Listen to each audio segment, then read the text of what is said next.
Assalamu alaikum wa rahmatullah. Peace and blessings be upon you. You've accepted Islam. This is the greatest day of your life.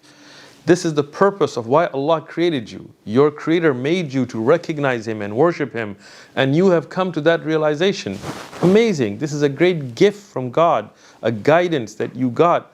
I want to congratulate you on this. I want to say this is the best day. Your past has been wiped clean. Don't worry about any sins or mistakes or crimes or whatever you did in the past. That past is gone. You're like a newborn baby, clean slate.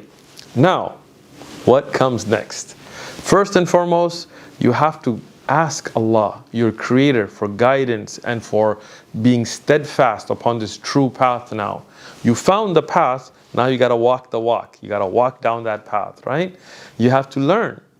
I'm going to give you 3 important advices from me as your brother in Islam. My name is Uthman. I am your brother. First and foremost, never get overconfident. Always remember that there is the devil, there is the distractions of this worldly life. So always worry, how can I stay upon the right path? And how can I put myself in the right environment? Be with the right people. I don't want to go back and hang out with those that drink alcohol, that party, that eat pork, that commit crimes, or whatever that past may have been. I want to wipe that away, and I want to be with the pious now. I want to be with those who pray and fast and remind me of the hereafter. So keep good company. Number 1, ask Allah for guidance and keep good company. Second, there is a lot to learn. Don't get overwhelmed by it. Don't think in the first day I got to memorize the whole Quran and do everything. No. There is a lot to do in worship. We are created for the worship of Allah. So there's a lot of beautiful ways to get closer to Allah.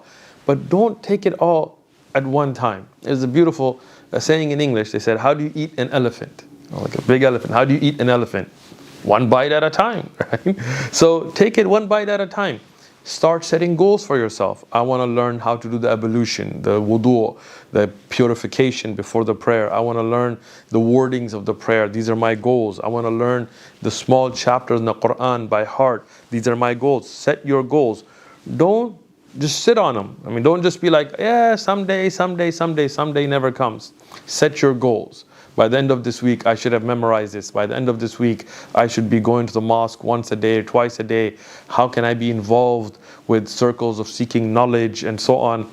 You set those goals. Don't get overwhelmed, but one by one, start taking them on. The last advice that I'll give you, and may Allah make it that we all practice upon it, is always turn back to Allah. You have a relationship with God now. It's not like where you go to a priest and confess. It's not like when you got to go to a rabbi or pay into a church. No.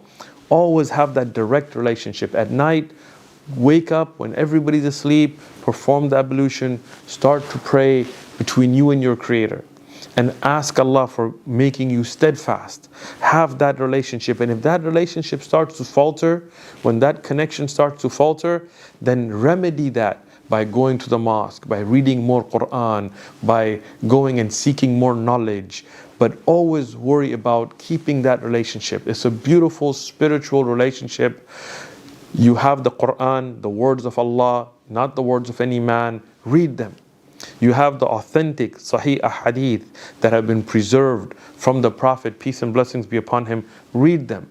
You have the great works of the early scholars like ibn Taymiyyah and ibn al-Qayyim and so on. Many of them translated into English. Benefit from them. But with all of that, do it by getting yourself a mentor, a good teacher, somebody who's upon the religion, gives you evidences from Quran and authentic narrations. Have a mentor that you can go to and ask questions to.